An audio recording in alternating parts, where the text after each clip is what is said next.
Hi, my name is Martin and I'm talking about the minimization of random hypergraphs. Our original motivation came from the following observation in data profiling, which is the mining of metadata from relational databases. One type of such metadata are so-called unique column combinations. These are sets of columns such that the value combinations there appear at most once.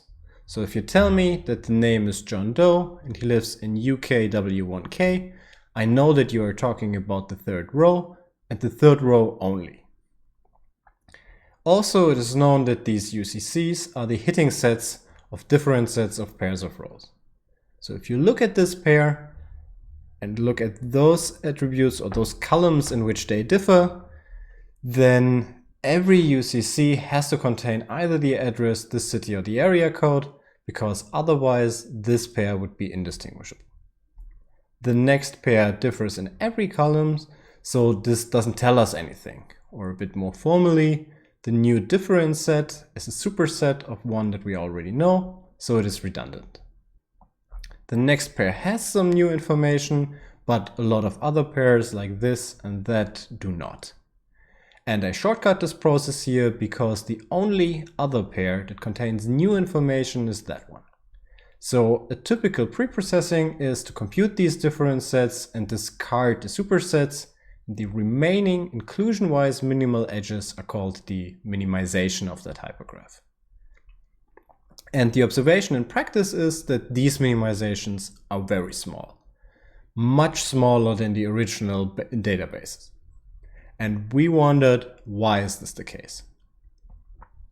On one hand, this is a very interesting property. On the other hand, if we know that the minimization of a hypergraph is small, we can compute it faster.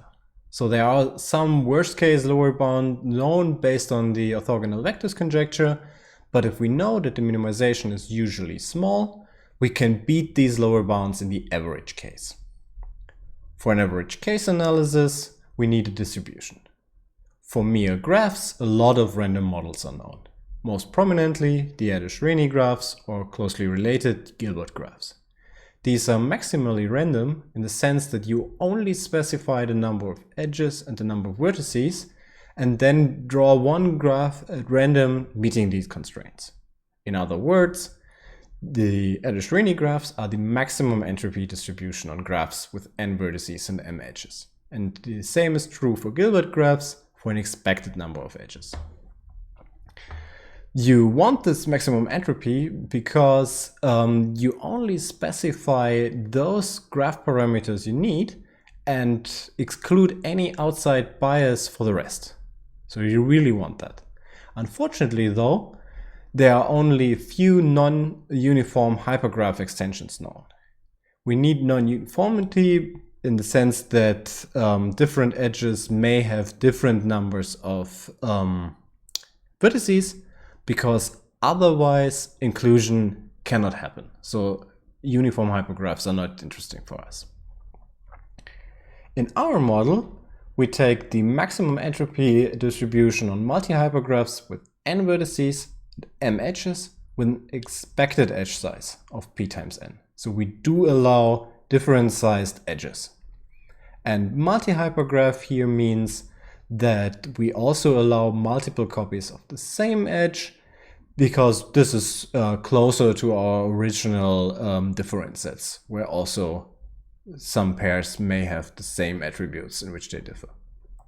In the end, this is equivalent to sampling m subsets of an n-element set and including any vertex independently with probability p. And the question is, how large is the expected size of the minimization of that hypergraph? So the number of inclusion-wise minimal edges. Indeed, we were able to give tight bounds on this expectation in terms of the three parameters n, m, and p. And what you see here is a visualization of that size as the number of edges increases. This is plotted for a rather large small number of vertices, but these features are even more prominently as n increases. And what you see here is that in the beginning, the minimization quickly grows with the number of edges until a certain peak.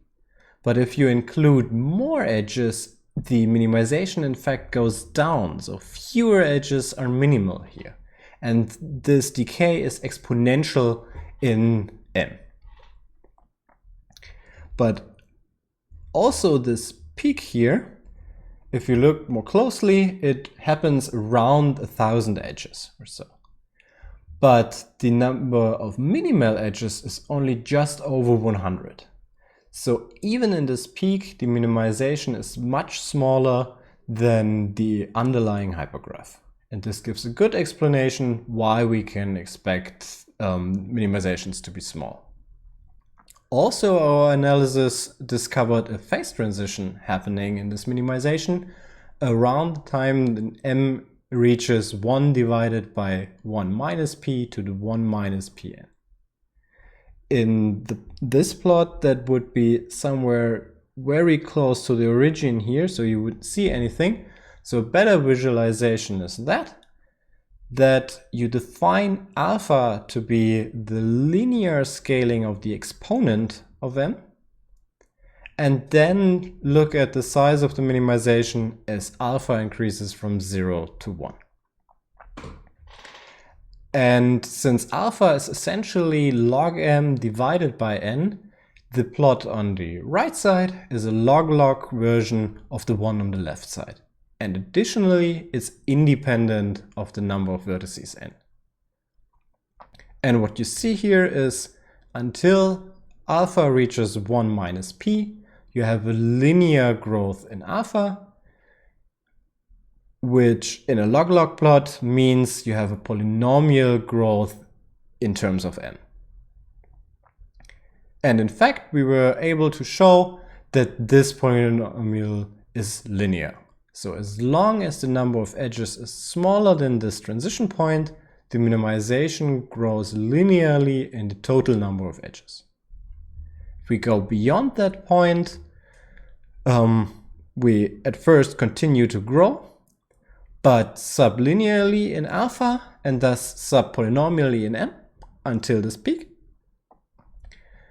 And once we go over this peak, the minimization really comes crashing down super fast. In our paper, we also give a closed form for the intermediate ranges between 1 minus p and 1. It's of this form. It uses the perplexity from information theory together with this correction term, which essentially states that in this area, the growth is even slower than what you would expect from the pure perplexity. And in fact, once we reach alpha equal to 1 or m equal to 1 divided by 1 minus p to the n, then the minimization essentially consists of a single edge, which is the empty set. As a corollary of our analysis, we were also able to pinpoint down this peak exactly at alpha equal to 1 divided by 1 plus p, with a value of 1 plus p to the n divided by square root of n. So indeed, this peak is much smaller than the size of the underlying hypergraph that corresponds to it. And the way to prove this theorem was to establish a close connection between the minimization and the probability that a binomial random variable deviates largely from its expectation. Because then any bound on the binomial distribution function transfers back to a bound on the minimization. This transfer happens with some techniques from combinatorics and information theory. But really the main issue here was that the known bounds on the binomial distribution are not sharp enough to derive tight bounds on the minimization. So we had to find out how likely is a binomial random variable deviating from its expectation. And for that, we estimate the probability that x is smaller than some small x times n in terms of this small x. And we use the Kullback-Leibler divergence, again from information theory. The best known upper bound of this type is the so-called Chernoff-Höfting theorem, which states that this probability is smaller than 2 to the minus the divergence times n. This is also the basis of most of the known Chernoff bounds in the literature, which might be weaker in some cases, but more practical. So this is really the core of Chernoff bounds. If you apply Stirling's approximation to the largest subprobability, you get a lower bound of almost the same type, but for this additional factor of essentially 1 divided by square root of n. So these bounds are not tight. There's a square root n gap, and we close it down to a constant in order to derive tight bounds also on the minimization. In other words, we show that as long as x is strictly between 0 and p, the probability behaves essentially like the lower bound. So 2 to the minus the divergence times n divided by square root of n. And this even holds true if x depends on n, as long as it is bounded away from these boundaries 0 and p. The way to prove this is to combine a ratio on the distribution function for the binomial distribution divided by the probability mass function, and combine this with the perplexity bound on for binomial coefficients.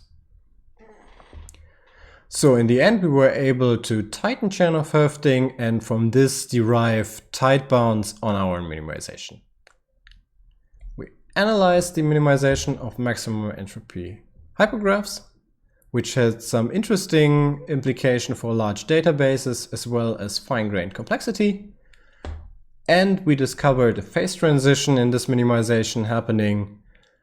And finally, we gave new tight bounds on the binomial distribution, which might be of interest in other areas of probability beyond the treatment of hypergraphs. And with this word, I thank you for your attention.